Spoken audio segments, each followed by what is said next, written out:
বন্ধুরা, আজ কথা বলছি শরীয়তপুর জাজিরা পালের চর থেকে। আজকে এমন একজন ভাইকে আমি পেয়ে গেলাম, তার আশায় আমি অনেক ছিলাম কথা বলার জন্য, যে কোনোভাবে আমি পেয়ে গেছি। সে হলো আমাদের এই জামাল ভাই। আমাদের এই জামাল ভাই পালের চরে বেশ কিছু জমি নিয়েছে। জমি নিয়ে উনি নতুন উদ্যোক্তা হিসাবে এখানে চাষাবাদ করাচ্ছেন, আর উনি সফল হবেন এই আশা ব্যক্ত করেই আমরা এখানে এসেছি তার একটু কথা শোনার জন্য এবং আপনাদেরকে শোনানোর জন্য। তাই তো ভাই? হ্যাঁ ভাই। আসসালামু আলাইকুম ভাই। ওয়ালাইকুম সালাম ভাই। যে ভালো আছেন আপনি? আলহামদুলিল্লাহ ভাই। ভাই আপনাকে তো অনেক খুঁজছি, আমি খুঁজে পাই না ভাই। ভাই হয়তো আপনি যে সময় আসেন আমি হয়তো রাজশাহী থাকি, এই কারণে আপনার সাথে আমার সাক্ষাৎ হয়নি। জি ভাই। তবে আপনার কথা আমি অনেকবার বলেছি, হাসান ভাই আমার সাথে অনেকবার আলাপ করেছে যে ভাই আসছিল কিন্তু আপনার সাথে দেখা হলো না। আর আপনি যখন আসেন তখন আমি হয়তো কাজে কর্মে কোথাও বাইরে থাকি। আচ্ছা ভাই, ওই যে দেখা যাচ্ছে আপনার জমি বোধহয় এটা, আপনি কি বুনছেন এগুলো? এখানে ভাই ভুট্টা রোপণ করতেছি। ভুট্টা রোপণ করতেছেন? হ্যাঁ ভাই। কয় বিঘার ভিতরে ভুট্টা? এটা ভাই 11 বিঘা পুরো ভুট্টা রোপণ। 11 বিঘায় করতেছেন? হ্যাঁ 11 বিঘা। না আমি আরো বেশি করতেছি, মানে এই দাগটা হলো আপনার 11 বিঘা। হ্যাঁ আমি আসছি ওখানেই। মানে টোটাল আপনি জমি কত বিঘা করতেছেন এই চরে? এই চরে ভাই আমার মোট 34 বিঘা জমি আমি রাখছি। মানে ওই বর্দিয়ার চর এবং পালের চর সব মিলে? না এই চরে। আর টোটাল এই ফুল চরে কত করছেন? টোটাল ফুল চরে আমি 34 বিঘা জমি আছে। 34 বিঘা জমি নিছেন? 34 বিঘার ভিতরে 34 বিঘা এই চরেই আছে, অন্য চরে নাই। আচ্ছা আচ্ছা। আর কালকে একটা কথা হয়েছে হাসান ভাই প্রজেক্টের সাথে। জি। ওটা 16 বিঘা মতো 17 বিঘা আপনি আমাকে চৈত্র মাসে বুঝ দিবে। চৈত্র মাসে বুঝ দিবে আগামী বছরের জন্য? হ্যাঁ আগামী বছরের জন্য। আচ্ছা, আগামী বছরের জন্য বলতে গেলে না, ওটা ওরা আমাকে স্ট্যাম্প করে দিবে 20 বছরের জন্য। ওটা হাসান ভাইয়ের প্রজেক্ট যে 20 বছরের মনে আছে। আচ্ছা। আমাকে ওরা ওই দুনো পাশেই দেখা গেল যে বলেছে যে আপনাকে ওখানে আমরা 50 বিঘা জমি আপনাকে করে দিব। আপনাকে হয়তো কার সাথে আলাপ হইছে এটা? ওটা হলো ওই কালাম ভাইয়ের সাথে, তারপরে হলো খান সাহেবের সাথে। আচ্ছা আচ্ছা, কালাম ভাইয়ের সাথে আলাপ হইছে? কালাম মাতবর? হ্যাঁ কালাম মাতবর। আর হলো তারপরে হলো ওই স্বপন মোল্লা। জি জি। এরা ওই গ্রুপে সবাই আছে। তারপরে বরকত মাতবর। বরকত মাতবর খুব ভালো মানুষ। একটা সিক্রেট কথা জিজ্ঞেস করি আপনাকে। বলেন।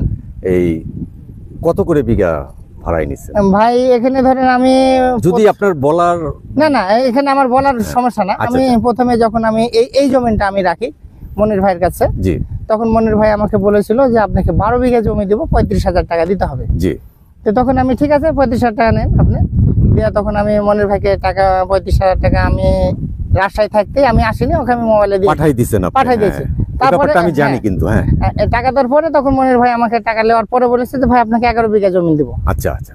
প্রথমে 12 বিঘার কথা ছিল, কিন্তু পরে বলেছে যে আপনার টাকা নেওয়ার পরে 11 বিঘা দেবো। আমি ঠিক আছে আপনি 11 বিঘাই দেন, 12-11 এটা কোনো ব্যাপার না, চরের জমি 1-8 বিঘা কম বেশি হইতে পারে।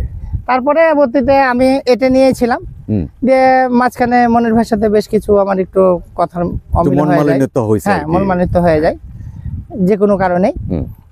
পরে মনির ভাই থেকে আমি এই জমিটাই শুধু রাখছি। আর পরবর্তীতে যা জমিন আমি রাখছি ওখানে আমি অন্যান্য একবারে সরাসরি মালিকের মাধ্যমে, এটা মনির ভাইয়ের মাধ্যমে ছিল, আর ওইগুলো আমি সরাসরি মালিকের মাধ্যমে নিয়েছি। একটা নিয়েছি হলো আপনার 3,000 টাকা বিঘা, আর 16 বিঘা নিয়েছি হলো আমি 20,000 টাকাতে। মাত্র ওটা 1250 টাকা বিঘা নেওয়া আছে।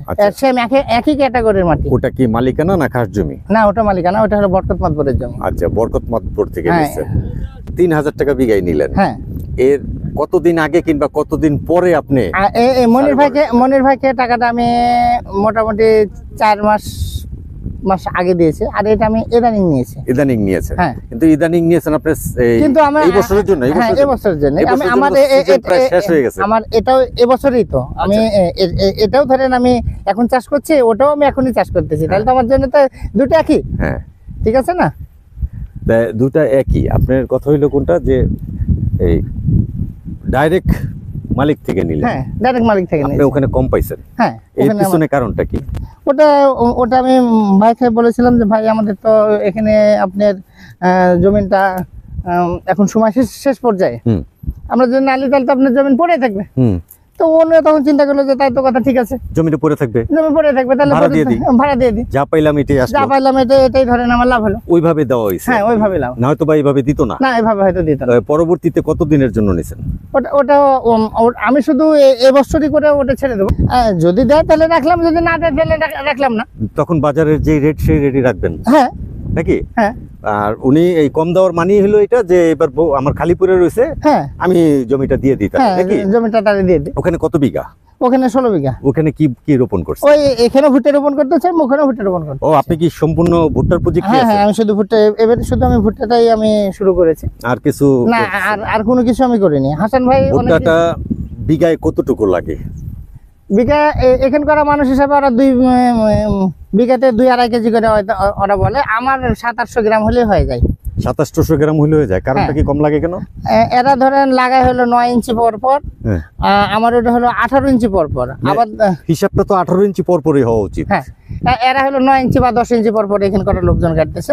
আর এদিকে পাশে দিতেছে তারা হয়তো হলো যে 2.5 হাত, আমারটা হলো 2.5 হাত, ওটা গ্যাপ আছে। এই কারণের জন্য মনে করেন যে ওনাদের যদি 40টা সারি হয়, আমারটা হয়তো দেখা গেল যে 20-22টা সারি হতেছে। আচ্ছা আচ্ছা, এই কারণের জন্য আমার আবার দেখা গেল উষারও কমে আসতেছে। আবার দেখা গেল যে আপনার ওই এই যে 9 ইঞ্চি আপনার হলো ওদের দূরত্ব, আর আমার দূরত্বটা হলো 18 ইঞ্চি। এদিকটা একটু কম হয়ে যাওয়ার কারণে আপনার আমার বীজের দানাটা কম লাগছে। এবং এটা সুবিধাটা কি? এবং সুবিধাটা হলো এটা যত আপনার আলো বাতাস হয়, আপনি দেখবেন আপনি ঘন লাগান সমস্যা নাই, কিন্তু যদি আপনার ধারের যেটা আলো বাতাস পায় সেই গাছটা খুব সুস্থ থাকে। এবং সেটা আপনার দেখবেন কোন কোন ক্ষেত্রে 2-3টা মোচা ধরে যায়, এবং ওই 2-3টা মোচাতে পারফেক্ট আপনার ফলন হয়ে যায়। আর যদি আপনার ভিতরে ওটা আলো বাতাসটা কম হয়, সেক্ষেত্রে আপনার ফলনটা কমে যায়, মোচা কম হয়। ওই হিসাব কিন্তু একটাই যাবে, হিসাব একই যাবে। আপনি দূরত্ব বলতেছেন 9 এর জায়গায় 18, কিন্তু আপনার ফসলে যায় ওই একই। ফসলে যায় দেখা গেল যে ওনারা হয়তো আপনি হয়তো 30 মণ পাইলে, আমারটা হয়তো যদি হয়তো 40 মণ হয়ে যেতে পারে, আবার বেশি হয়ে দিবে। বেশি হয়ে যেতে পারে, বেশি হবে। আপনি ওই যে জায়গা দিবেন, ওরে অক্সিজেন নিতে দিবেন। হ্যাঁ হ্যাঁ, ঠিক না? এই কারণে আমি আশা করছি যে আমি আশা করছি যে তাদের থেকে আবার ফলনটা ভালো হবে। এখন যদি না হয়, সেটা তো ফলন দেওয়ার মালিক তো আল্লাহ, এটা তারা আপনার আমার হাতে নাই। না, আপনি যেটা বলছেন এটার যুক্তি আছে কথার, এবং আমি মনে করি আমি যত জায়গায় ঘুরছি, যার সাথে কথা বলছি, এই 18 ইঞ্চিতেই পারফেক্ট। হ্যাঁ, আর 9 ইঞ্চি 10 ইঞ্চি তারা কি সে বুনতেছে, আমার এটা হিসাবে আসে না। তারা হয়তো বা বুনতেছে এই কারণে যে আমি বেশি দানা বুনবো, বেশি গাছ হবে, বেশি ফসল হবে।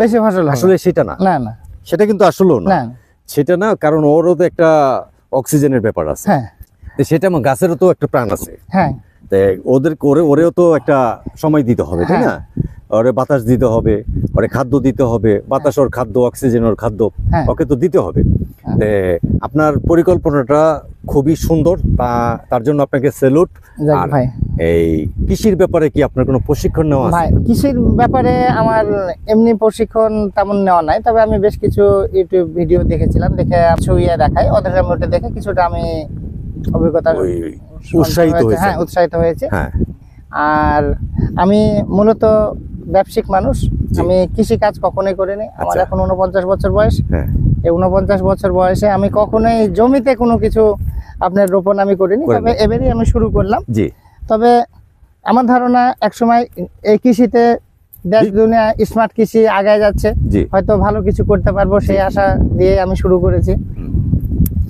আমি যদি ধরেন হয়তো কিছু করে খাবো, এরকম যদি আমি চিন্তা করি, তাহলে আমার কিছু করা লাগবে না। মানে আল্লাহ আমায় অনেক কিছু দিয়ে রেখেছে। আমার ধরেন ঢাকাতে বাসা আছে, আমার ধরেন রাজশাহীতে বাসা আছে, মার্কেট আছে, এতে আমার আলহামদুলিল্লাহ সংসার চলে। কিন্তু আমি কৃষিতে কিছু একটা করব, এটা একটা চিন্তা ভাবনা করে আসছি। এখন দেখা যাক আল্লাহ কতদূর কি করাই। চরে আসার অনুপ্রেরণা আমাকে হাসান ভাইয়ের আমি অনেক ভিডিও দেখেছি। হাসান ভাইয়ের সাথে কথা কাজে আমার মিলেছে। আমি খালি হাসান ভাই এই চরে আসছি না, আমি আপনার ওই যমুনা চরেও গেছি, তারপরে হলো আপনার রইলো মানিকগঞ্জের ওই ইয়াতে গেছি, শিবালয়ে গেছি। আমি বেশ কয়েকটা চরে যাই, আপনার ধরেন আমি অভিজ্ঞতা অর্জন করছি। আমি এমন এক সময় পড়ে গেছি, মানুষ আমাকে বলে ভাই তাড়াতাড়ি, মানে নাম্বার লিয়ে কিছু বলতে পারে না। যেমন ধরেন আপনার আমি একসাথে আছি, আপনার সামনে কিছু বলতেছেন না, ভাই নাম্বারটা দেন, বলে ভাই এই মুহূর্তে ওর বাসাতে বাড়াই যান। তারা এরকম ধরনের লোক যে আপনাকে আটকায় রেখে হয়তো টাকা টুকি হয়তো চাপ দিয়ে নিতে পারে, এরকম আছে। হ্যাঁ, এরকম চরেও আমি যাই সম্মুখীন হয়েছি। আচ্ছা। ওই ক্ষেত্রে যখন এরকম বিপদে যেন কেউ না পড়ে, হ্যাঁ এরকম ব্যাপারে আমি আপনার মাধ্যমে আমি নিউজ দিতে চাচ্ছি, যেন এরকম বিপদে যেন আমার মতন আর 5 জন যেন হয়তো। মানে আবার একটু ক্লিয়ার করে কথাটা বলেন, তাহলে সবাই একটু বুঝতে পারবে। আচ্ছা, আমি আপনার হলো এক চরে গেলেন, হ্যাঁ। আপনি ওটা নাম বলে প্রকাশ করেন না, আর ঠিক আছে। কারণ ওনাকে ছোট করা হবে হ্যাঁ। কিংবা একটা ঝামেলা হইতে পারে। হ্যাঁ, আমি পাবনা হয়ে একটা চরে গেছিলাম। আচ্ছা, হ্যাঁ, এই যে, ঠিক একটা আছে, ওকে সংক্ষিপ্ত ওকে দিলাম। ওকে। পাবনা একটা চরে গেছিলাম, তো ওখানে যে ভাইয়ের বাসায় গেলাম, ওনারা সম্পৃক্ত ভাবে ওরা চাষাবাদ করে না, ওরা হয়তো আপনার ওই জমি চাষের পুরে নাই, কিন্তু ওরা মাছ চাষ ধরে, ওদেরকে জালে বলে। হ্যাঁ, তো মাছ চাষ করে। হ্যাঁ, মাছ চাষ করে, কিন্তু তার মাধ্যমে তার ভিডিওটাতে তার একটা নাম্বার, কন্ট্যাক্ট নাম্বার, মনে করেন যে ভাইরা হয়তো ইউটিউব চ্যানেলে তার হয়তো নাম্বারটা দিয়েছিল, তার নাম্বারটার সাথে সংগ্রহ করে আমি তার কাছে গিয়েছিলাম। জি। কিন্তু ওরা খুব ভালো মনের লোক না, ওরা মানুষজনকেও আটকায় রেখে অনেকের কাছ থেকে টাকা টুকে নিয়েছে, এরকম আমার প্রতিবেশী একজন বলেছিল যে ভাই। আটকায় রেখা? হ্যাঁ, আটকায় রেখে কি বলে? ধরেন আমার আটকায় রাখলো, রেখে হয়তো দেখা গেল যে হয়তো আমার বাড়িতে লোকজনকে হয়তো সংবাদ দিল যে 50,000 1 লাখ টাকা দিয়ে ছুটাই নিয়ে যান।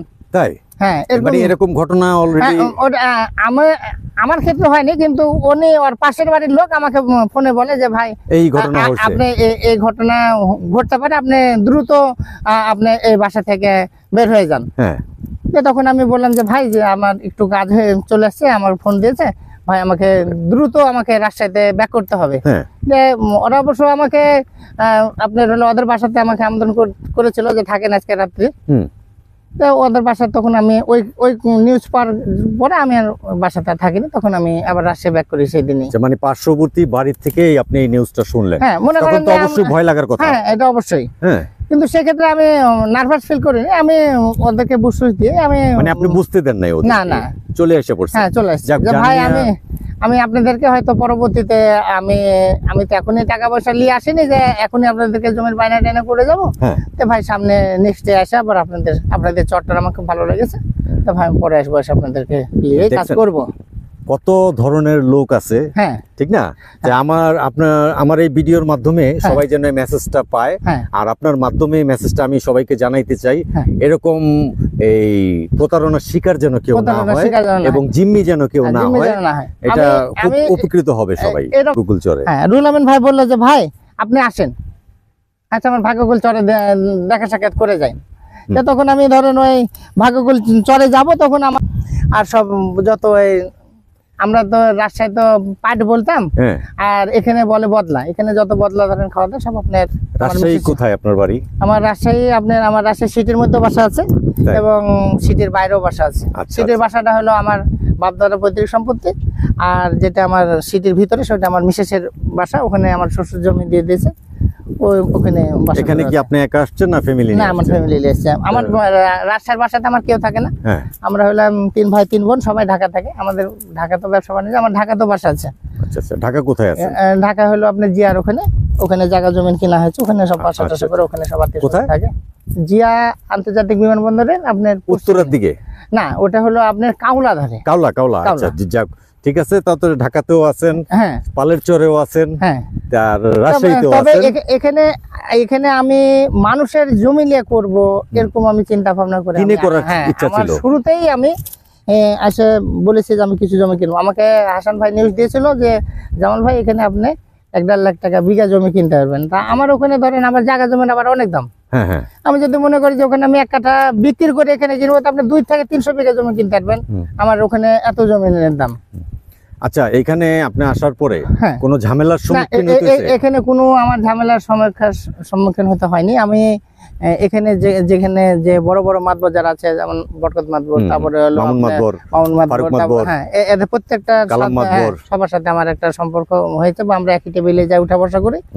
এবং তারা বলেছে যে ভাই আপনি জমিন রাখবেন, আপনি জমিনে যদি কোনো রকম আপনার সমস্যার সম্মুখীন হন, আমাদেরকে খবর দিবেন। হ্যাঁ, সেটা আমাকে এটা কিন্তু পালেরচরের মাতবররা করে থাকে। হ্যাঁ, মাতবররা এটা করেছে। বলেছে যে ভাই আপনি মনে করবেন না যে আপনি এই শরীয়তপুর চরে বা পালের চরে আছেন, আপনি মনে করবেন যে আপনি রাজশাহীতে যেভাবে যে ক্ষমতা নিয়ে আপনি থেকেছেন, সেই ক্ষমতা আপনি এখানেও প্রয়োগ করবেন। আপনাকে এখানে একটা লোক আপনার কিছু বলার সাহস রাখবে না। এই শান্তিটা এখানে পাওয়া যায়।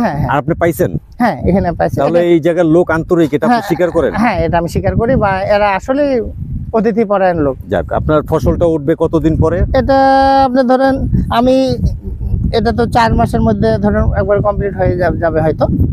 তারপরে হয়তো আমি আবার হয়তো রাজশাহীতে আমার রাজশাহীতে ব্যবসা বাণিজ্য আছে, ওখানে হয়তো আবার ফসল বিক্রি করার জায়গাটা নির্ধারণ করছেন, কোথায় বিক্রি করবেন?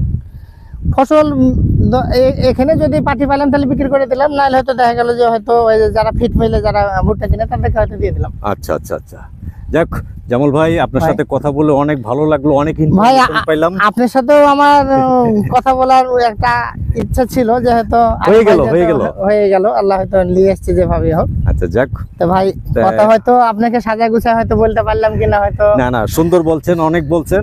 তাই আজকে আমরা বিদায় নিচ্ছি। ভাই দাওয়াত নেন আমাদের এখানে। না না, অবশ্যই দাওয়াত নিব, আরো আসবো, কারণ আচ্ছা। এখানে আমাদের প্রজেক্ট হচ্ছে, হ্যাঁ। আমরা তো অবশ্যই আসবো, আরো আচ্ছা। দেখা হবে এখন। হ্যাঁ আমি শুনেছি যেখানে আপনারা মনে হয় 19 বিঘা জমি রাখছেন। না, আরো নিব আর আরো কি। নিবেন? জি, আরো আচ্ছা, ঠিক নিব আমরা।